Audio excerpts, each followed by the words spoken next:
Not at all. इस वक्त पाकिस्तान एक नाजुक सिचुएशन से गुजरा है। यही तो हम कहते हैं कि ये पीडीएम ने पाकिस्तान का सत्यानाश किया है। उन्हें कोई भी पाकिस्तान की सालमियत से कोई परवाह नहीं है, पाकिस्तान की आवाम से कोई परवाह नहीं है। उनकी तरजीहात ही कुछ और है।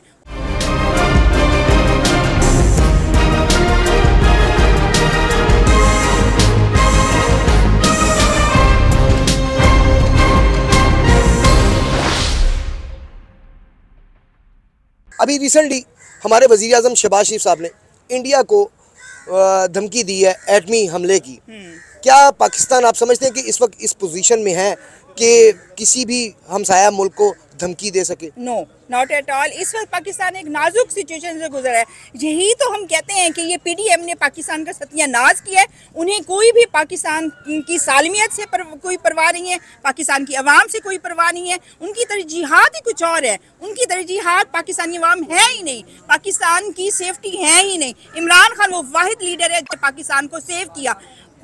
उसने 4 कॉर्नर से पाकिस्तान को सेव किया। उसने उम्मत मुस्लिमा में पाकिस्तान का नाम रोशन किया। आज पाकिस्तानी पासपोर्ट की कितनी इंपॉर्टेंस थी, लेकिन इन 8-9 महीनों में पीडीएम ने आके तबाही मचाई है, महंगाई की है, दुश्मन ममालिक को धमकियां दे रहे। क्या वो इस वक्त अपने पाकिस्तान को बचाने के वो उसमें नहीं है? वो उसे मतलब ये भी नहीं पता पाकिस्तान में हो क्या रहा है, और वो बाहर वाले लोगों को धमकियां दे रहा है। देखिए, हर बयान के पीछे कोई ना कोई मकसद होता है। उनको पता है कि हालात ऐसे नहीं हैं। उन्होंने अपनी हर चीज़, एयरपोर्ट्स, मोटरवेज, हर चीज़ स्टील मिल बेच दी। अब उनके पास क्या चीज़ है बेचने को? आपका एटमी प्रोग्राम ना, अब वो मार्केट में इसको लॉन्च कर रहे हैं कि देखो, भूलना मत, हमारे पास ये है, ख़रीदना है और ख़रीद लो।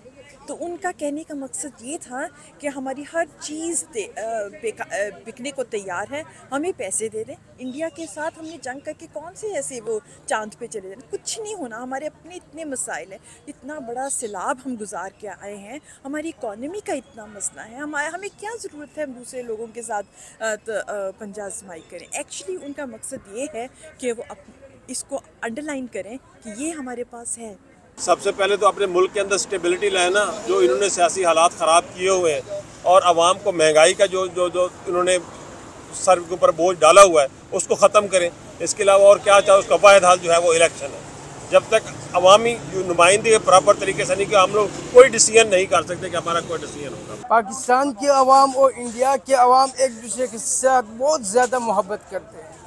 ये मोदी और नवाज शरीफ और शहबाज शरीफ अपने सियासत चमकाने के लिए एक दूसरे को धमकियाँ देते हैं, और इस वक्त शहबाज शरीफ को अपनी आवाम की गुर्बत के सोचना चाहिए। अपने आवाम को आटा नहीं मिल रहा है, वो इंडिया को धमकी दे रहा है, ये अपने सियासत चमका रहे हैं। न इंडिया हम पर हमला कर सकते हैं और न हम इंडिया को धमकी दे रहे हैं। अगर उन्होंने हमला किया हम भरपूर जवाब दे सकते हैं, लेकिन ये मौका नहीं था ये उसको धमकी दे देते। ये अपने सियासत चमकाने के लिए धमकी दे रहा है। इलेक्शन करीब आ चुके हैं, इसलिए ये धमकियां दे रहे हैं सियासत चमकाने के लिए।